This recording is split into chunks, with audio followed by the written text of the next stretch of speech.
Hey, what's going on, you guys? This is Madam, and I'm coming back to you once again. This time I'm going to go over to Hollywood Unlocked, and this is in the crime section. And it says Carlee Russell's ex-boyfriend speaks out after her kidnap claim, says he's disgusted by the outcome. The article was done by Maurice Cassidy. Well, written by Maurice Cassidy, correction.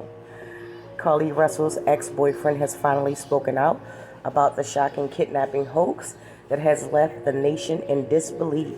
In a candid interview, he expressed his deep disgust and disappointment with Carlee's actions, emphasizing that he never could have imagined her capable of such deceit. The ex-boyfriend, whose identity remains undisclosed, revealed that he had been completely blindsided by the news of Carlee's elaborate lie. The ex-boyfriend recounts the moment he learned about Carlee's alleged abduction and the subsequent search for her.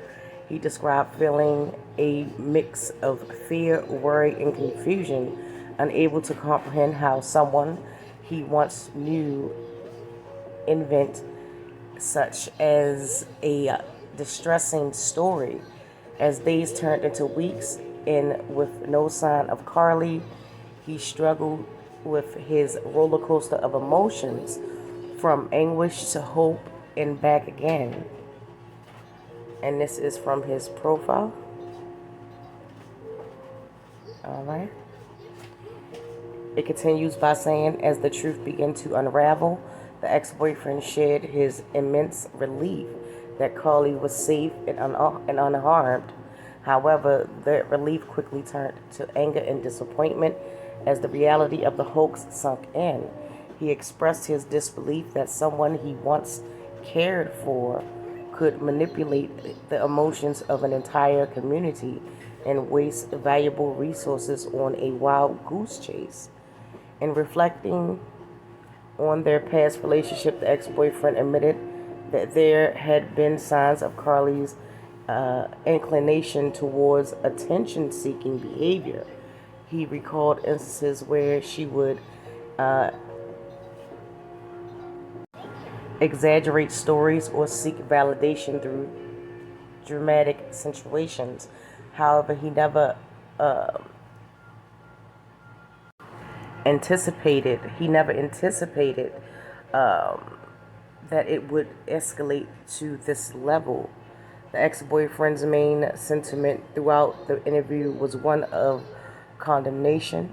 He firmly believes that Carlee should face consequences for her actions and hopes that the police will pursue criminal charges. He also expressed concern of the credibility of future kidnapping cases, as Carlee's hoax has undoubtedly damaged public trust and sympathy towards victims. Despite feeling betrayed and disgusted by Carlee's actions, the ex-boyfriend acknowledged that this incident sheds light on a much larger issue. He emphasized that while Carlee's case turned out to be a hoax, it is crucial not to dismiss or downplay the very real problem of missing black women and girls in America. With over 30,000 black people still missing in the country, he urged the public to remain vigilant and supportive in genuine cases. And that is the end of the article right there. Well, the ex-boyfriend has spoken out. Attention seeking. Who knew it? Nobody. Nobody knew. I mean, people have a range of things why they do stuff. I will say that he was right about it putting a damper on, making people more skeptical the next time that a young black girl goes missing. However, people should always remember and take into account that Carlee Russell is not the first woman to have done this. She is not the first woman of color to have done this. So, if I ever heard anybody pin it on, I'm more skeptical because Carlee Russell, what about the other examples of women who did it because they didn't want to face their family and friends because they dropped out of college, or they wanted to break from their fiance so they can go lay up with their boyfriend, their ex-boyfriend, and physically harm themselves to make it look real. It's no limit to where people will go to make their story believable, and that is a real thing. People tend to do things for embellishment, especially in these days and times. You can find many, many, many examples of people that get on social media every day and portray this life, this cookie cutter life of you wish you had my life, but in reality, they go through the same issues and problems and traumas as everyone else. And it becomes an issue when, back in the day, without dating myself, back in the day, formal communication, it wasn't really internet. Internet was in its infancy stages.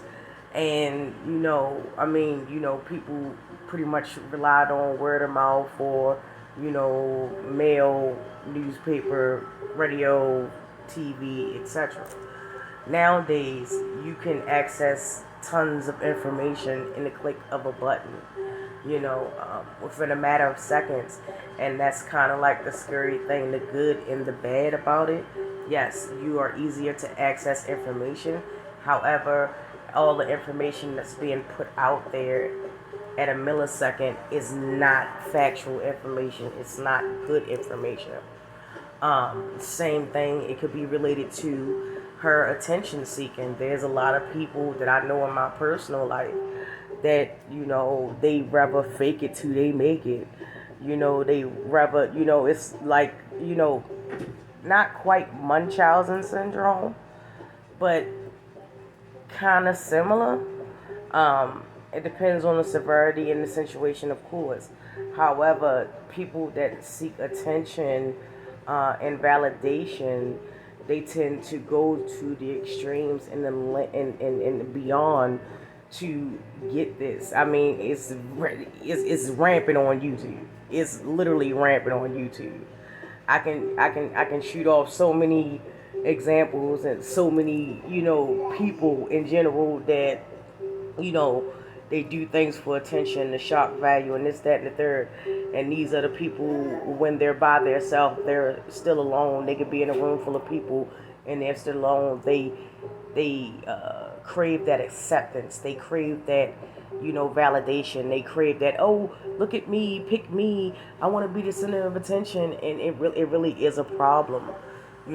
People should get help, especially Carlee Russell. She should get help for that and try to manage that and cope with that.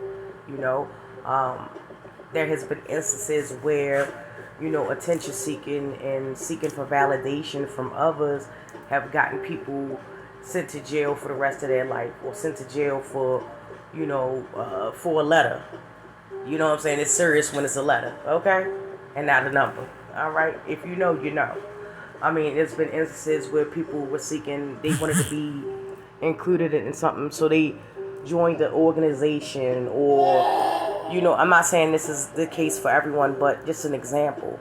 They have joined an organization or a gang or some type of affiliation to where as though they had to prove their loyalty, and it was because certain circumstances, and they wanted that validation, and they wanted to be counted as a number one, and they wind up ruining their entire life because they wanted to be a part of the group.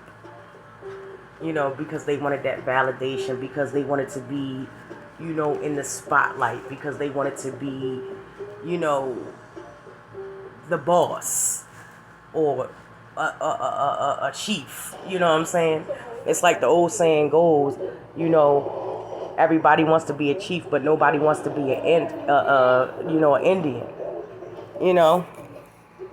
So I mean, it's many examples that I can sit here and give, but it's just truly sad and disheartening that she would do that.